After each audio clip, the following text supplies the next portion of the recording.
Então, envisionamento, ela vem de visão, e existe uma expressão americana chamada soaking. Soaking, ela é como se fosse uma esponja absorvendo água.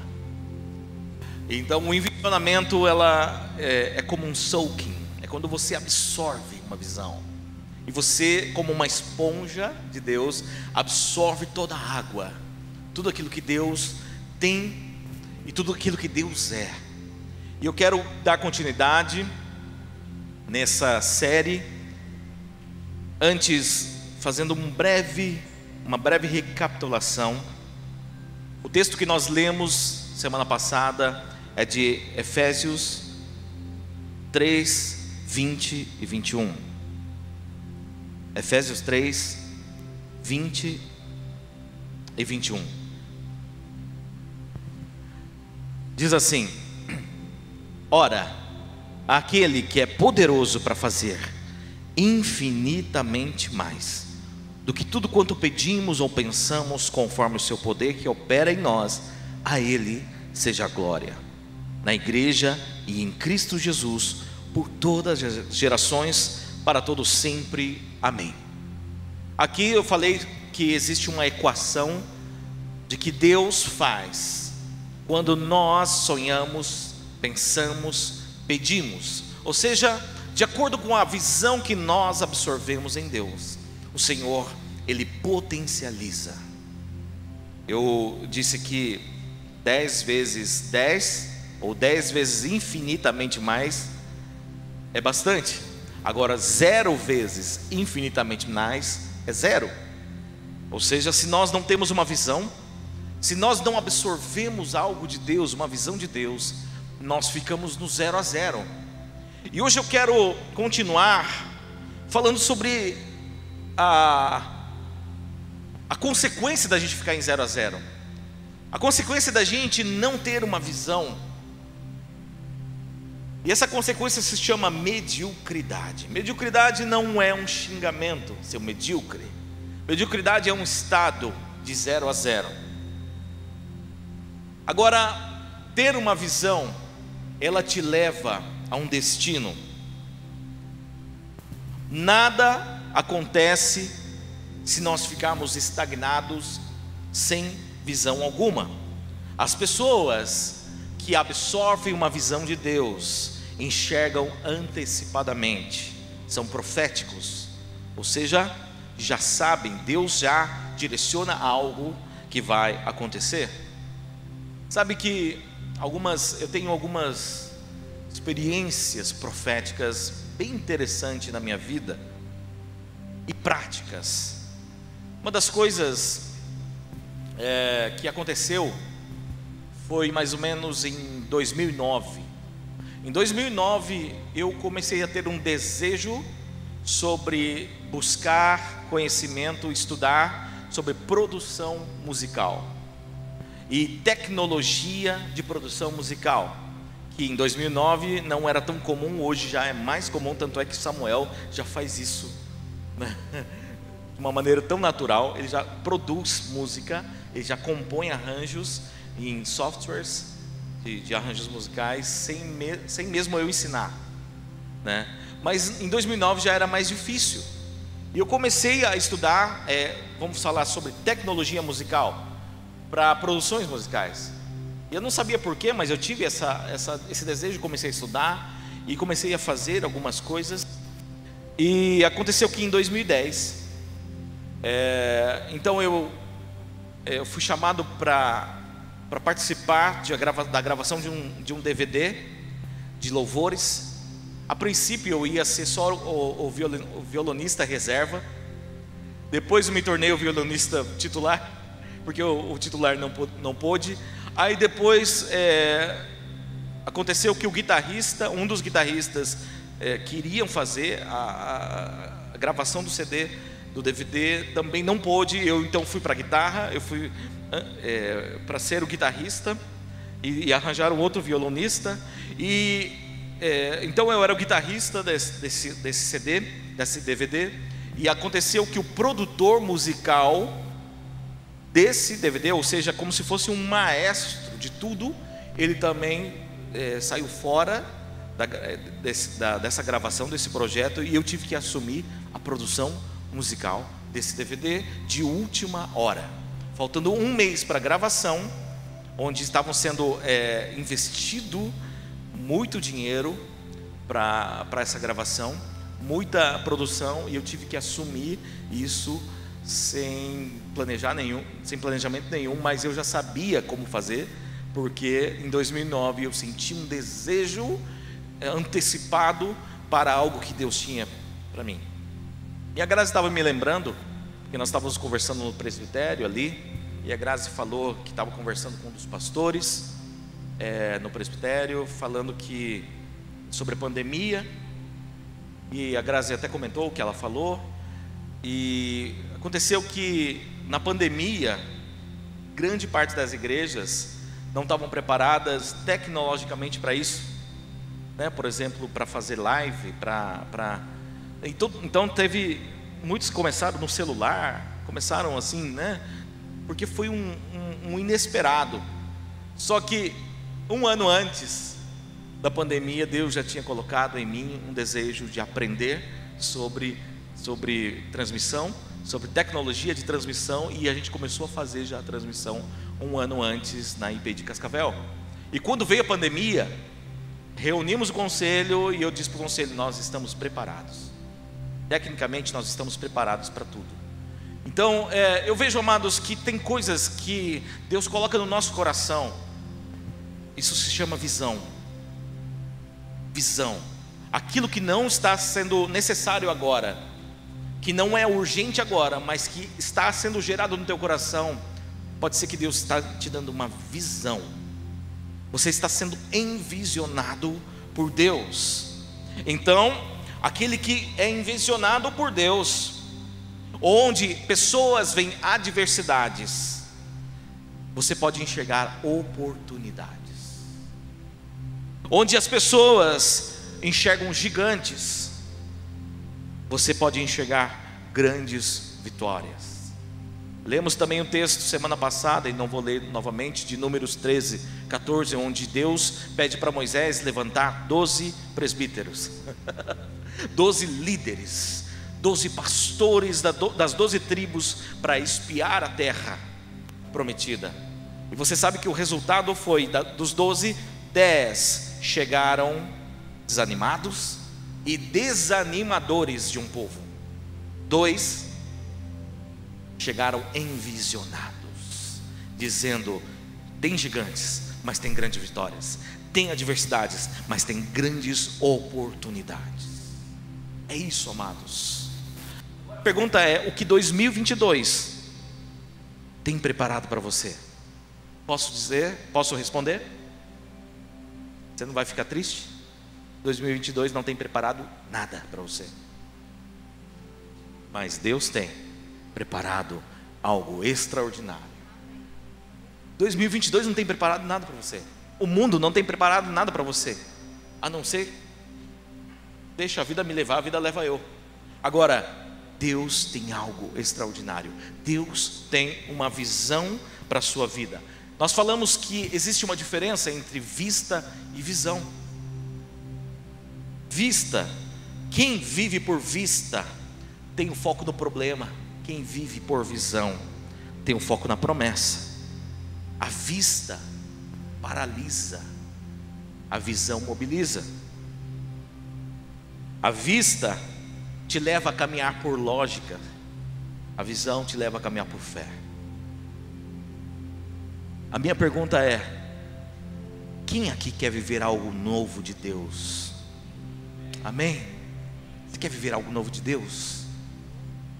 Agora, quem na face da terra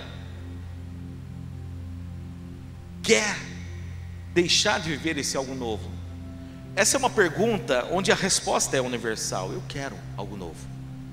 Às vezes não é em Deus, mas a pessoa quer viver algo novo. Às vezes a pessoa não crê no Senhor, mas quer viver algo novo. Às vezes a pessoa está desviada dos caminhos do Senhor, mas quer viver algo novo. É um desejo universal querer viver algo novo. Só que O viver algo novo não tem a ver com o seu querer. O viver algo novo não tem a ver com apenas uma boa vontade, como eu disse, uma boa intenção.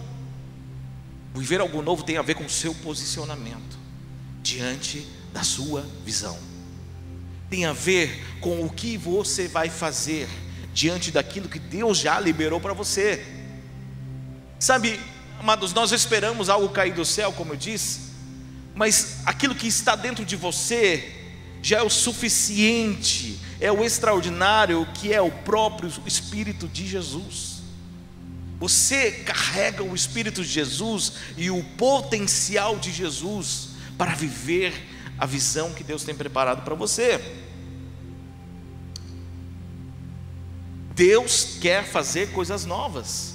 Deus faz algo novo em todo o tempo. Deus sempre tem mais para você. Mas nós precisamos entender a visão dele para as nossas vidas. O Evangelho, amados, não tem a ver então com mudar de religião. O novo de Deus, que é o próprio Evangelho dele, não tem a ver com você apenas ser abençoado. O novo de Deus, o seu Evangelho, não tem a ver apenas com você melhorar o salário, melhorar de vida, financeiramente falando. O Evangelho não tem apenas não tem a ver com apenas você parar de xingar, mudar a linguagem, aprender o evangeliquez, né? Ou vaso, ou varão, né? Vaso usado de Deus, né?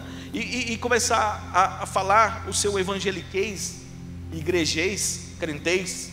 Não, o Evangelho tem a ver com transformar a nossa vida comum em uma vida sobrenaturalmente extraordinária. O Evangelho tem a ver com transformação da nossa família, de uma família comum em uma família bendita. O Evangelho tem a ver com transformação de uma vida medíocre em uma vida extraordinária no Senhor, porque o Evangelho transforma uma criatura em filho de Deus. Veja bem, queridos, que nós não estamos aqui apenas para manter algo, mas para viver e avançar em Deus. Nós não estamos aqui para apenas cumprir um rito religioso, e sim nos conectarmos com a visão de Deus para que o seu trabalho, para que onde você está, na sua casa, na sua família, nas ruas, você possa ser um alvo que manifesta a glória de Deus. Um alvo de manifestação da glória de Deus. Agora, nesse momento, nessa segunda ministração sobre envisionamento, o subtema é: saia da mediocridade. Se você quer viver a visão de Deus, se você quer viver algo novo de Deus, você precisa sair da zona de mediocridade. Provoca a pessoa que está do seu lado e fala assim: sai da zona de mediocridade.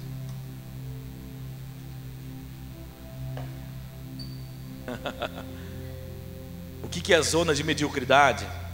O que é mediocridade? É uma qualidade, é um estado, é uma condição de alguém medíocre. Ou seja, uma situação intermediária entre o bom e o ruim.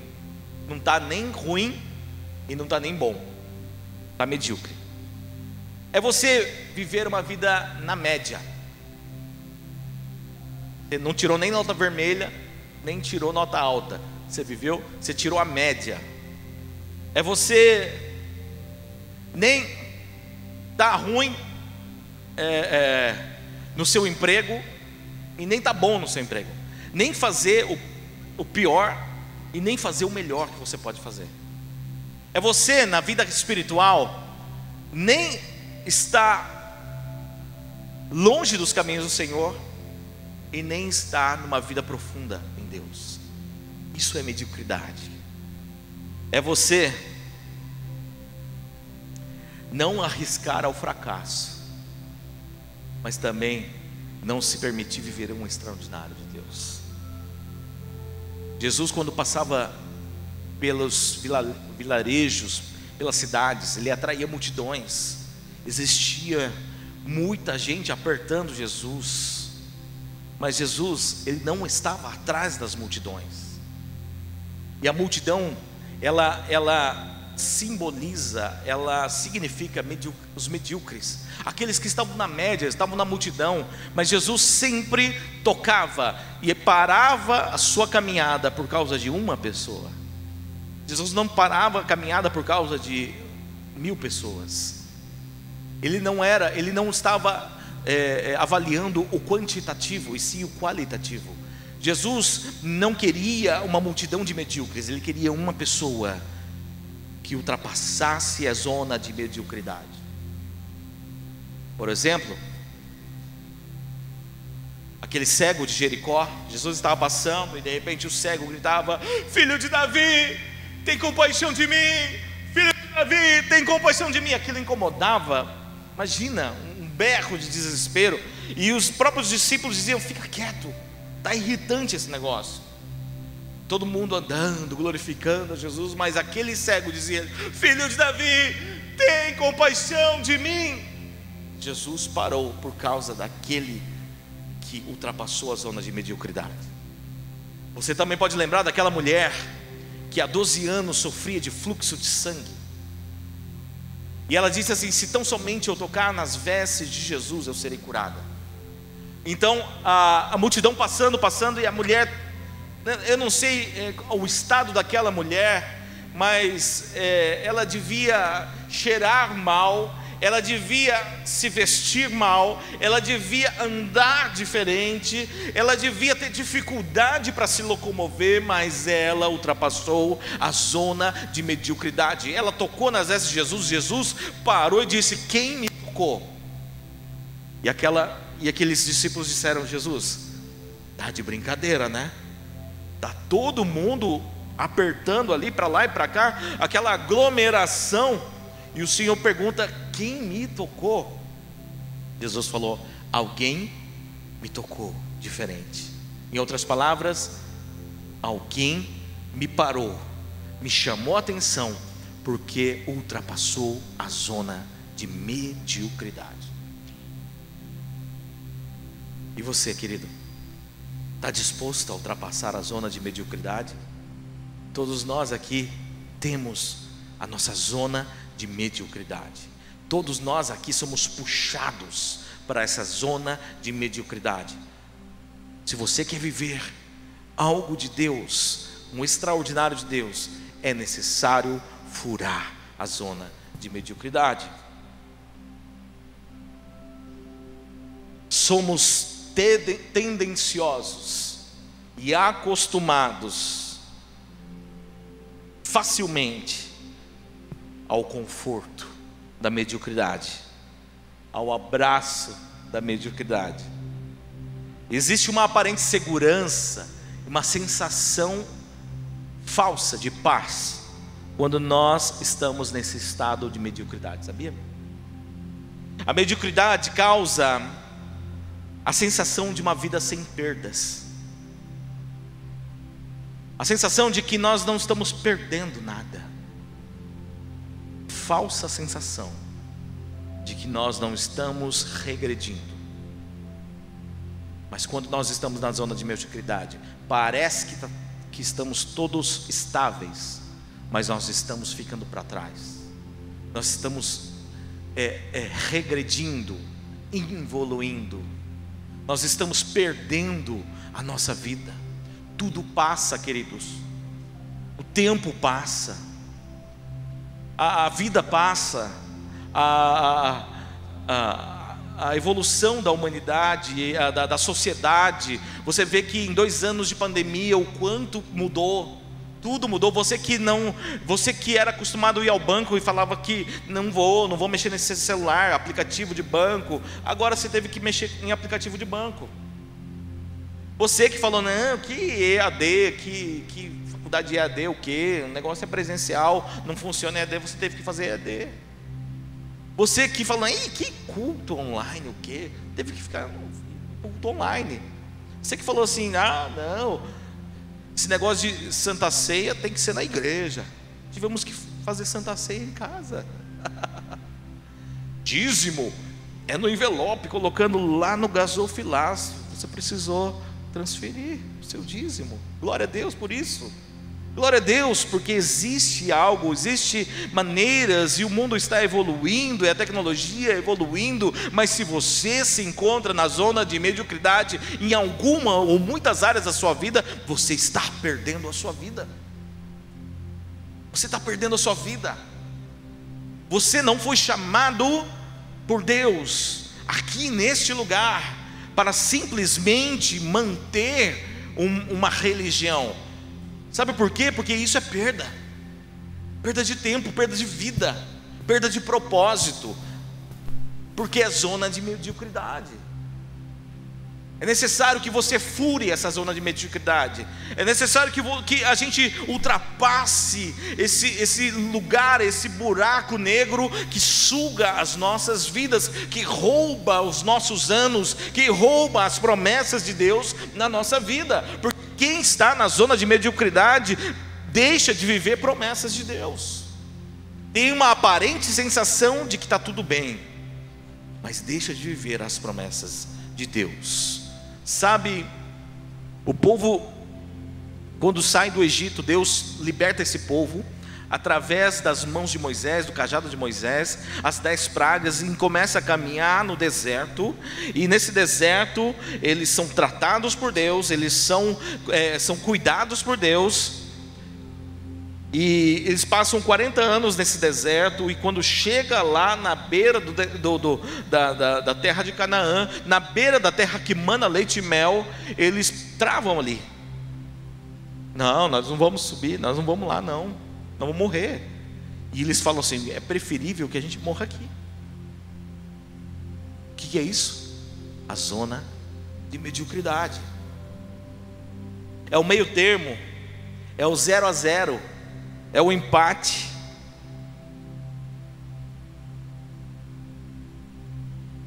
Deixa eu avançar um pouco mais aqui. Agora, um detalhe muito importante, queridos: não confunda humildade com mediocridade.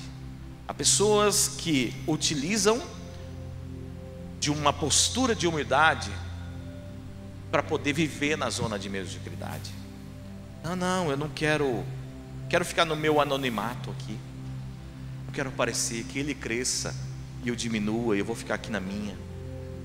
São desculpas para quem quer permanecer na zona de mediocridade. Lá em Apocalipse 3,16, Jesus, ele diz o seguinte: assim, porque és morno, e nem és quente nem frio, estou a ponto de vomitar-te da minha boca. O que é o morno? É aquele que nem é quente nem frio. O que é o morno? É aquele que vive nessa zona. É aquele que não quer nem estar longe, nem intensamente perto. É aquele que quer ter amizade com a igreja ou com o pastor, mas não quer comprometer a sua vida no envolvimento, no doar sua vida. É aquele que, não, eu estou aqui, mas não toque na minha vida. Eu sou de Jesus, mas não toque em áreas da minha vida. Eu sou abençoado por Deus, mas eu não sirvo a Deus. Todos nós não só podemos, como devemos avançar dessa zona de mediocridade.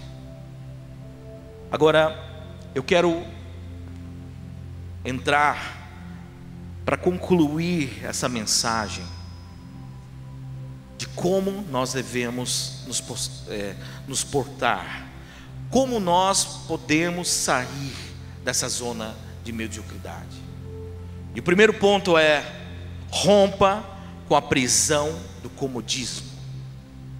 Diga assim comigo: eu, mais forte, eu preciso romper com a prisão do comodismo. Desculpa, eu pulei aqui. É com medo. Vamos lá, de novo. Edita aí, vai. Vamos de novo. Eu preciso romper com a prisão do medo. Certo? A prisão do medo. Em 2 Timóteo 1:7 diz: porque Deus não nos deu um espírito de covardia, que é o espírito de medo, mas de poder, amor e moderação. Como eu disse, 10 espias ficaram com medo, e eles foram paralisados pelo medo.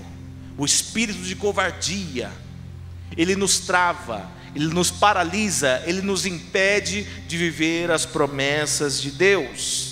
O diabo, ele não tem poder para destruir promessas de Deus, mas ele utiliza de medo para paralisar as promessas na tua vida, para paralisar de que você viva promessas na sua vida. O diabo não tem poder para destruir aquilo que Deus tem preparado, mas ele coloca circunstâncias para te colocar medo e não avançar até as promessas de Deus. Olha só, algumas mentiras que a prisão do medo faz a gente acreditar. Ah, isso é só para alguns, não é para mim. Eu não fui chamado. Tem pessoas especiais que são usadas por Deus, ou oram por outros. Eu acho que isso não é para mim, não. Ou a mentira do eu não sou espiritual suficiente. Eu não sou espiritual suficiente para poder falar de Jesus para as pessoas, para poder orar por pessoas, para poder servir na igreja. Não, eu não sou, eu não sou digno disso. Ou o que vão pensar de mim? O que vão falar de mim se de repente eu errar? Se eu falhar? Se eu chegar lá e pegar o microfone e começar a gaguejar? Se eu começar a cantar e desafinar? O que vão falar de mim se eu chegar lá e orar por alguém e falar algo errado, falar uma palavra errada? O que vão pensar de mim se eu me dispor e eu falhar? A minha reputação, vão me criticar. Isso tudo são mentiras. Eu não sou capaz. Isso é uma mentira que o medo, que a prisão do medo prega as peças na nossa mente e nos trava na zona da mediocridade. Deus não vai abençoar aquilo que você não começou. Deus não vai abençoar aquilo que você não deu passo. Então, se você está preso, você fica ali travado, inerte, uma estátua de sal, e deixa de viver o que Deus tem preparado. Agora vem a segunda. O segundo ponto é: rompa com a prisão do comodismo. Então diga assim comigo: eu preciso romper com a prisão do comodismo. O primeiro é o medo, agora é o comodismo. O comodismo, Romanos 12:2 diz assim: e não vos conformeis com este mundo, mas transformai-vos pela renovação da vossa mente, para que experimenteis qual seja a boa, agradável e perfeita vontade de Deus. Olha só, queridos, aqui Paulo está dizendo para você não se conformar com este mundo ou com este século, mas existem traduções que falam assim, com este padrão. Não se conformem com o padrão deste mundo, com aquilo que te deixa no conforto, com aquilo que as pessoas dizem que você é ou que você deve fazer, mas se transformem, transformai-vos pela renovação da vossa mente. O que eu tenho para dizer, amados, é: não venda o seu propósito para comprar o seu conforto. Não abra mão de um propósito de Deus, não abra mão de um sonho de Deus para a sua vida, simplesmente para você viver na zona do conforto e da mediocridade, naquilo que te faz te sentir apenas bem. Amados, o Evangelho não tem a ver com você se sentir bem. Como assim, pastor? Mas eu vim para Jesus para me sentir bem, eu vim para Jesus para ter uma vida tranquila. Amados, isso não é Evangelho. Eu sinto lhe informar, de repente, o Evangelho de fazer você se sentir bem, o Evangelho que promete que você vai ter 2 empresas, carro novo todo ano, o Evangelho que te promete que você não vai ficar doente, que você não vai passar por problemas. Esse é o Evangelho mercadológico mentiroso. Paulo dizia: tudo posso naquele que me fortalece. Daí você pega esse texto, coloca na porta de casa, coloca no teu carro: tudo posso naquele que me fortalece, certo? Mas nesse texto existe um contexto que diz assim: eu posso viver bem vestido, eu posso viver nu, eu posso viver comendo nos melhores restaurantes, mas eu posso viver passando fome. Eu posso viver honrado por pessoas ou humilhados e açoitado por elas.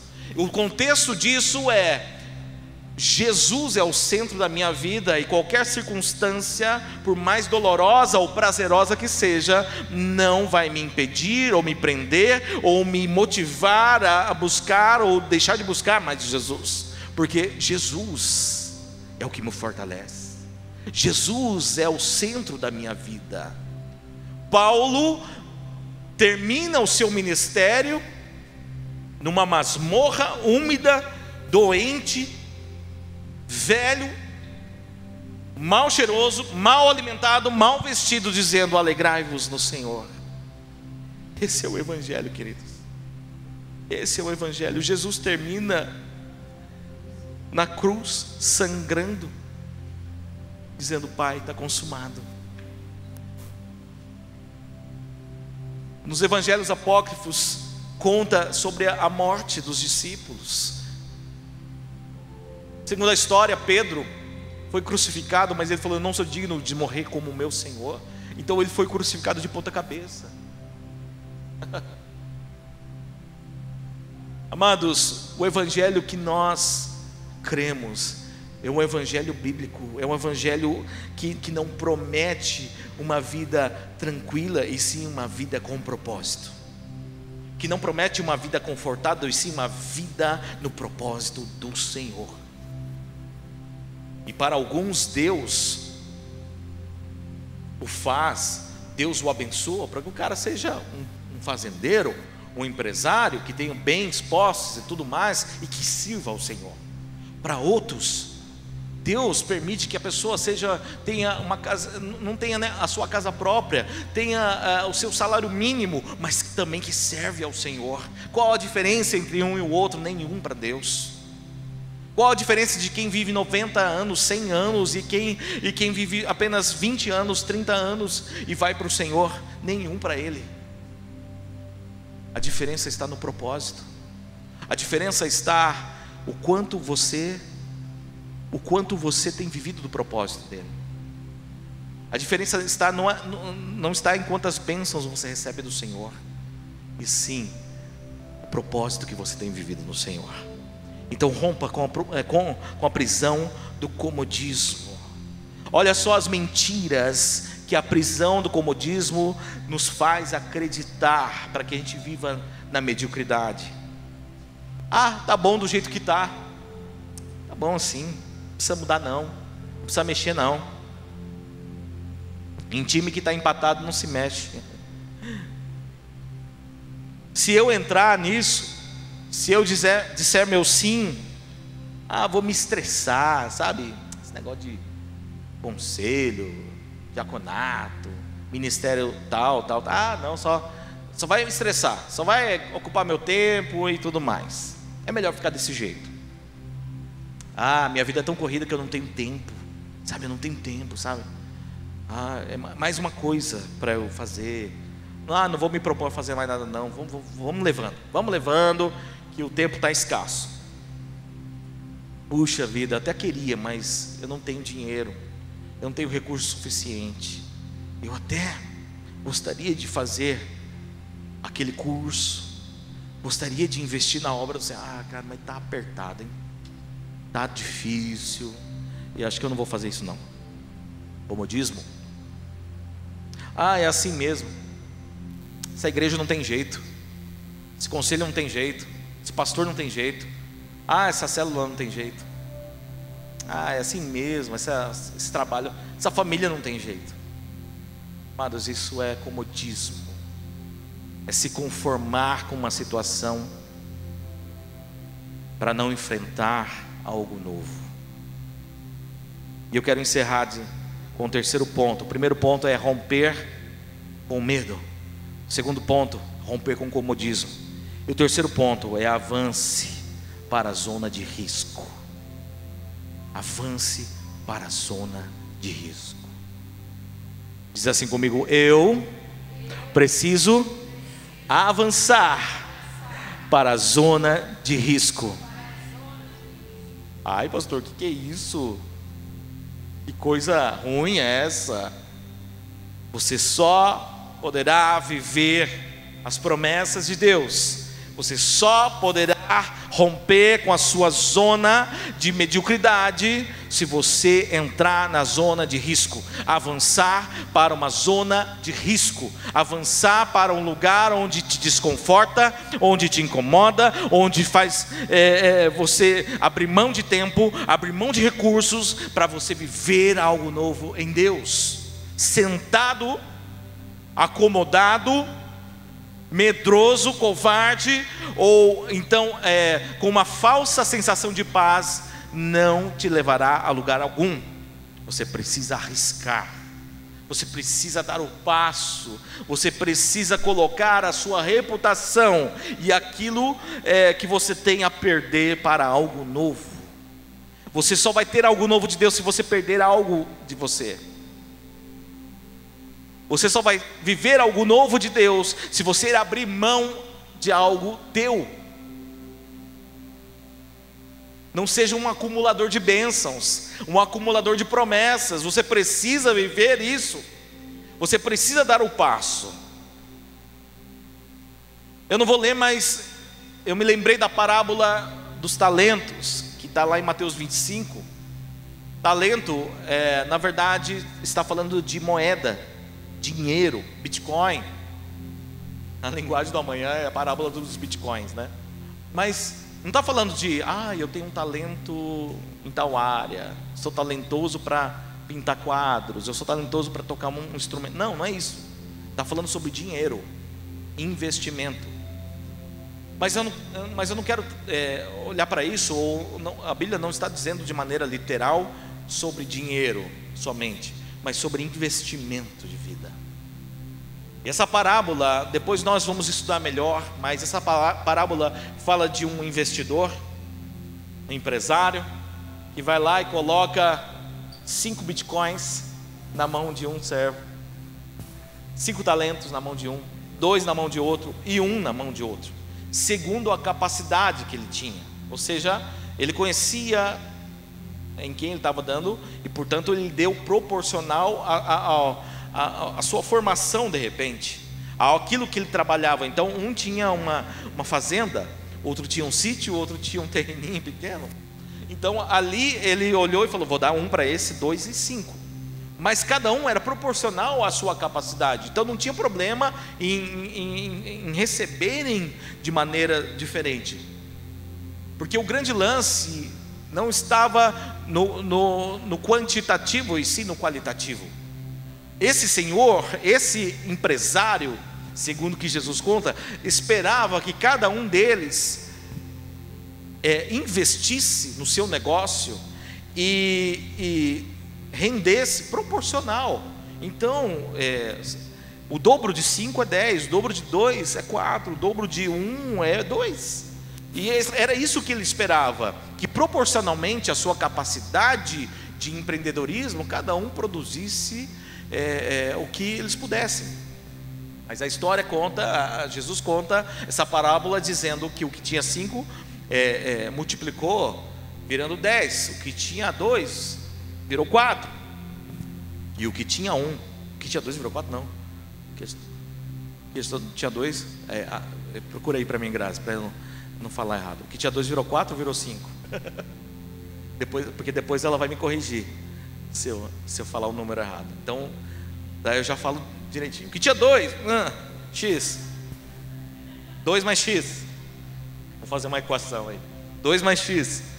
E o que tinha 1 ficou ele não perdeu. Oh, que legal, ele não perdeu. Aleluia, ele não perdeu. Não foi assim não. Uau, que bom que você manteve. Não foi assim não. O empreendedor, o Senhor disse assim: inútil, vai para o inferno, negligente, medíocre, 0 a 0 é perda. Teria que ter colocado no banco pelo menos, para dar um jurinho mínimo. Mas você enterrou, você ficou no 0 a 0. E 0 a 0 é perda, é decepção. Amados, aqui Jesus, contando essa parábola, ele deixa claro que quem mantém o investimento de Deus enterrado é inútil, é servo inútil, negligente, vai ser lançado longe da sua presença. Queridos, Deus te chamou para entrar na zona de risco. É arriscado você pegar 5 bitcoins, 5 talentos e investir num negócio, sendo que o dinheiro não é teu? É arriscado. Mas nós temos a capacidade do Espírito, o Espírito Santo de Deus, não um espírito de covardia.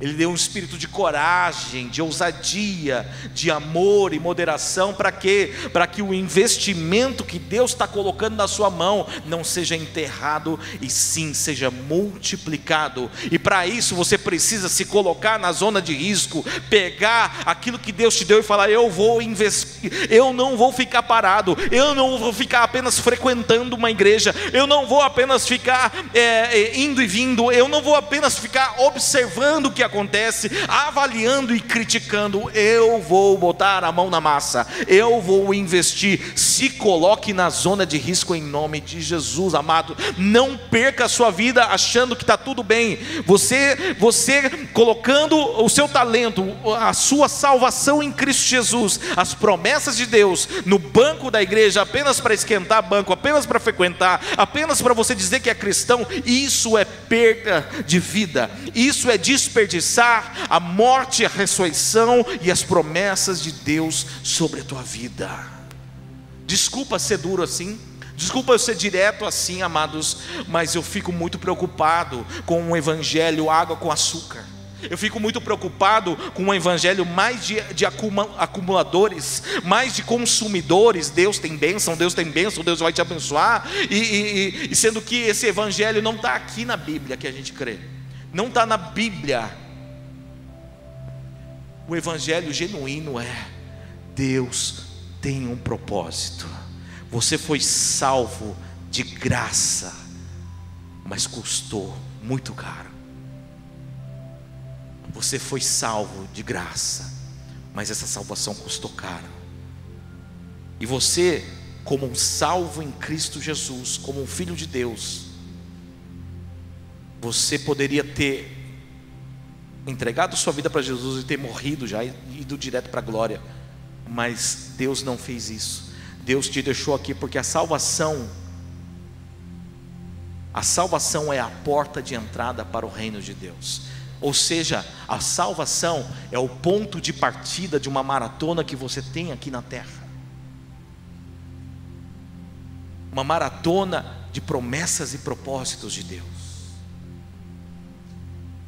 Eu quero te desafiar, queridos, a você não mais ir e vir, ou não mais pegar uma palavra, pegar uma promessa de Deus, ler a Bíblia como se fosse algo tão comum, e beleza, está tudo bem, ok, vou ficar na mesma. Não, mas que você pegue isso, que você tome essa palavra, que você tome esse desafio para você viver uma vida intensa na presença de Deus. Assim, amados, as bênçãos te perseguirão, todas as coisas serão acrescentadas. Mas o propósito não é esse, a gente correr atrás da bênção, não. O propósito é nós buscarmos o reino e a sua justiça, nós sairmos da zona de mediocridade, para sermos envisionados, encorajados e assumirmos o risco do investimento de Jesus na nossa vida. Vamos nos colocar em pé. Ministério de Louvor, vem cá.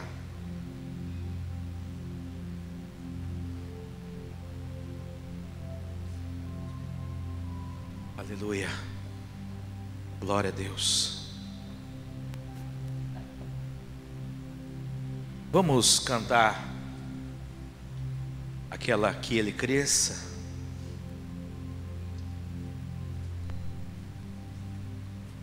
Queridos,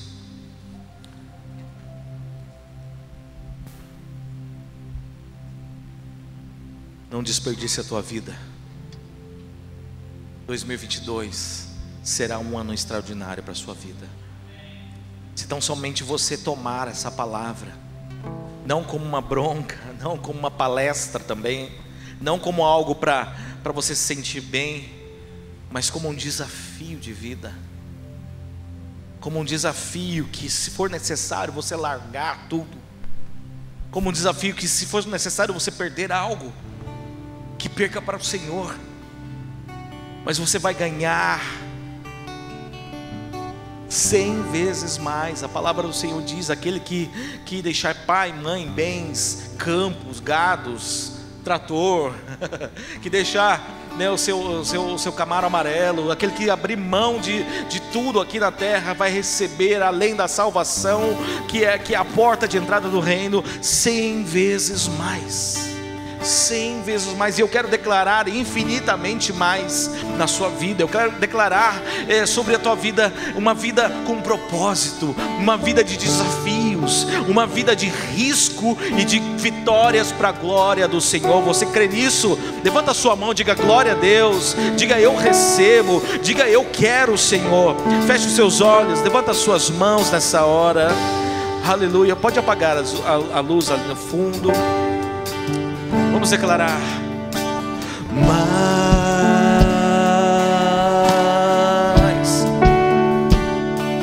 de ti,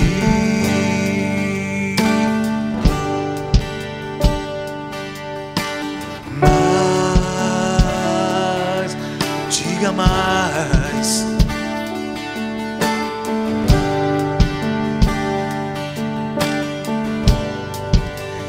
Menos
Ele apareça, eu me constranja com a sua glória e todo o seu amor, infinita humildade, servos de todos os irmãos, que Ele cresça, eu diminua, que Ele apareça,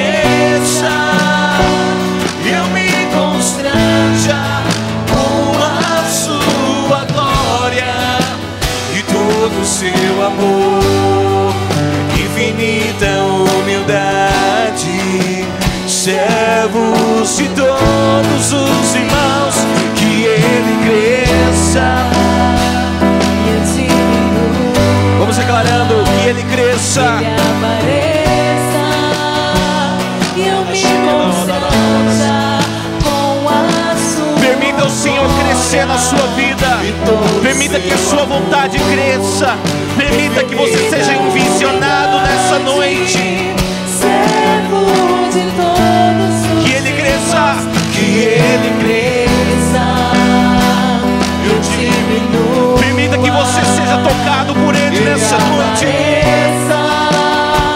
Eu me constranja com a sua glória E todo o seu amor, infinita humildade, servo de todos os irmãos, que Ele cresça. Eu quero fazer um desafio para você nessa noite. Eu quero desafiar a você dar um passo de fé, um passo de risco, um passo de coragem nessa noite. Você que quer ser envisionado, você que quer ser envisionado nessa noite, eu quero te chamar a vir aqui à frente. Você que quer sair da sua zona de conforto, da sua zona de mediocridade, eu quero chamar você. Vem aqui à frente, vem aqui à frente. Eu quero te chamar em nome de Jesus para você viver algo